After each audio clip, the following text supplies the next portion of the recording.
really get too meta about my art.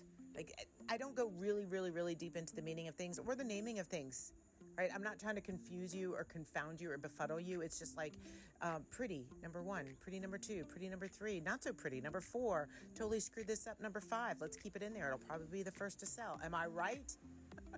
But on this one, I'm working on this desk. It's for me. It's not for the internet. It's not for the views. I didn't even film that much because I just wanted to explore something for me for once. And so making a video about it. There you go. So I painted it white. Y'all know it wasn't going to stay that way. That was just like the calm before the storm, just to get a base on there so that I could start drizzling all these colors that I had around the studio. I had all these empty jars, half empty jars, and all these oops paints and things that I used on my floors. And I thought, I just want to play. I just want to just kind of play with swirling them, seeing what kind of patterns I can create. I set up this backdrop where I could just splatter it as fast as I could go. And while we're on the topic of splattering, y'all don't Jackson Pollock me, okay? Don't just tell me, oh my God, it's so Jackson Pollock-y. You know what? He does not get to own the rights to every single thing that is splatter painted in the entire world. Was he a visionary? Yes. Was he also working through trauma and depression through art? Absolutely. I'm just saying he doesn't have the trademark rights to every splatter dot. That's all I'm saying here. I'm not actually comparing myself to him. I'm just saying you don't compare me to him because I want to splatter paint. Anyway, so I'm having fun and I'm just thinking, what if I just fill in all the white, but not with a single paint stroke, just with the drips and the splatters and the drops and the drabs. And then I got a little meta.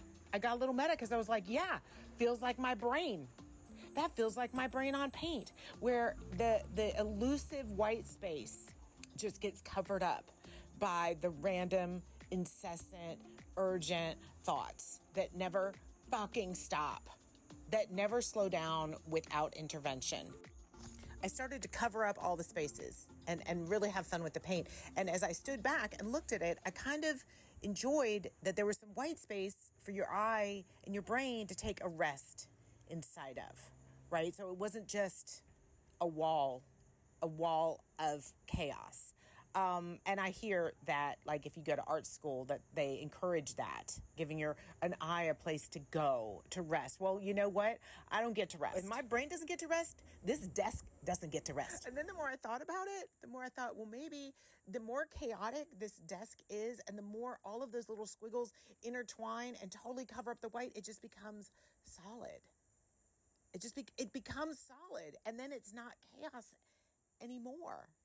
Maybe, or maybe not. I haven't really decided because I'm not really done yet. Okay, so I'm in the middle of this. Feel free to cast your vote. I may or may not listen, but be polite, be demure. All right. And if you're new here, you got to understand something, y'all. You got to understand it.